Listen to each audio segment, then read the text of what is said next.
A family lived here. They should never have come back. In 1921, Bavaria was dark and cold. This is where they found nothing. 6 people walked in. None of them walked out. The farmer was paranoid. He heard voices in the walls. He went to police, saying he was haunted. They said he was crazy. But something was really wrong. His neighbors avoided him completely. Then he told his wife something. Something that changed everything. Someone is trying to kill us. The next morning, they were gone. A neighbor found the body first. It was buried under the mattress. The skull was crushed. But she wasn't the first. They found the servant girl, face down in a ditch. Then the children, 4 of them, silent, cold, gone. The police had a mystery, but what they didn't know was darker. Someone lived in that house after they vanished. They lived there for months. They cooked in the kitchen, they slept in the beds. There were bite marks on the baby. Animals didn't eat the others. Neighbors saw the farm burning, but no one called for help. When police arrived, the bodies were ash. The killer was already gone. The police had 6 bodies, but they had 0 answers. The farm was locked from the inside, but the key was gone. One suspect had scratches on his face, deep scratches, fresh scratches. He said he got them from a woman. But which woman? Dead or alive? The neighbors said they heard screams, but they didn't call anyone. Why did they stay silent? Was someone threatening them? The grandmother was found first. She was beaten beyond recognition. The wife was next, strangled, then hidden under a mattress. The servant girl was dragged. There was blood. Everywhere blood. The children fought back. Their small bodies showed defensive wounds. But the baby girl had bite marks. From teeth. Human teeth. The body's theory was horrifying. Someone lived there. Someone ate from them. But they were never sure who killed them. And they were never sure why. One suspect disappeared forever. Was he the killer? Or was he next? The case was closed. But it was never solved. Over 100 years later, investigators still don't know the truth. Theories emerged. Some said it was the farmer himself. He killed his wife and kids, then ran away. But he was seen in town days after, alive, asking about his family. Others said it was a stranger, a drifter who needed shelter and food. But the door was locked from inside. How did he get out? The third theory was the darkest. What if the family did it themselves? Mass murder-suicide. A farm descended into madness. The farmer snapped. Then everything ended. But someone was living there after. Someone ate from the bodies. Who came back to the farm? Was it someone from the family? Alive somehow? Forensic analysis suggested one possibility. The killer was someone they knew, someone close, someone they trusted, someone who could get inside locked doors. The key was never found, but someone had a copy. The farm stood empty for decades. People said they heard voices at night.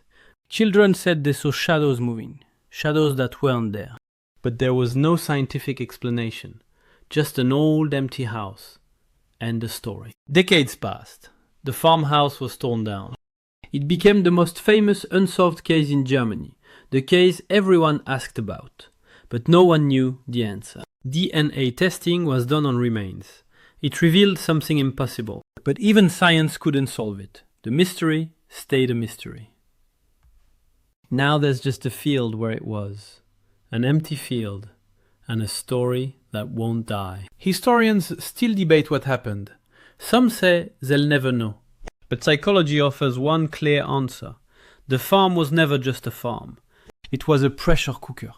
Isolation, fear, poverty, darkness, all trapped together. The farmer was paranoid and violent.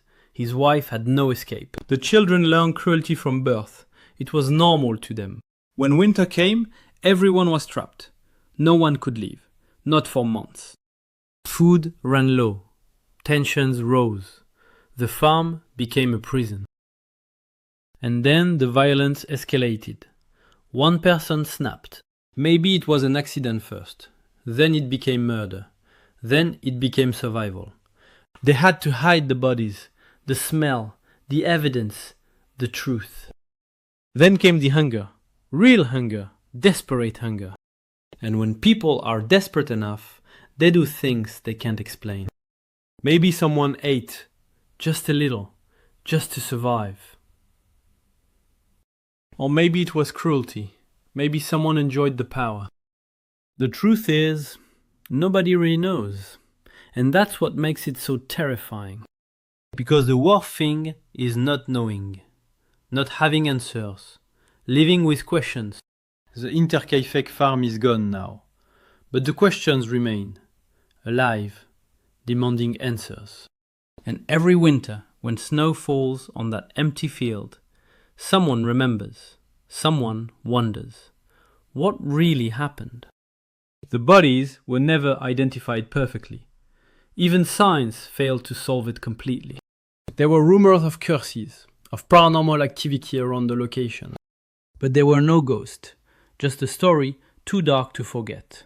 The darkest truth is this: murder happens in quiet places, to ordinary people. And nobody ever knows what happens behind closed doors. Not really. Not ever. This is why the Interkaifeck case remains unsolved.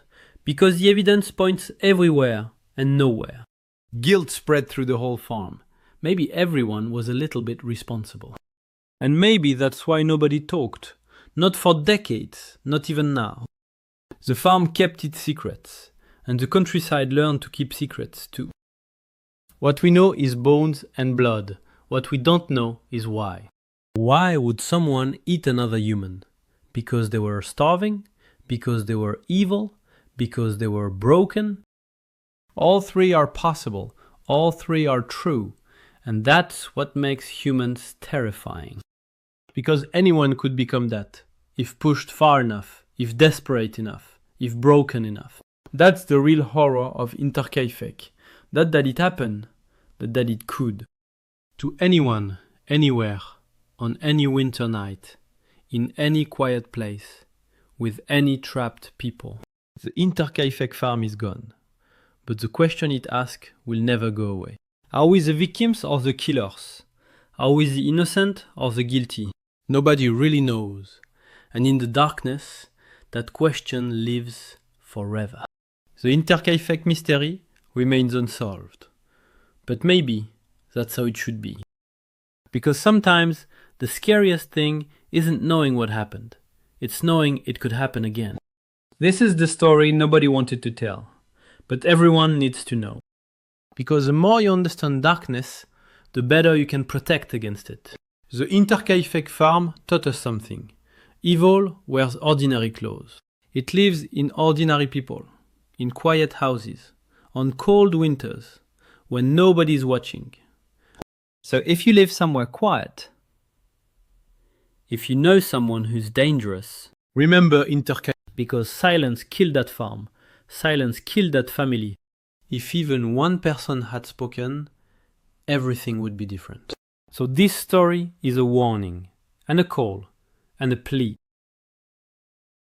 What police discovered next was hidden inside the attic.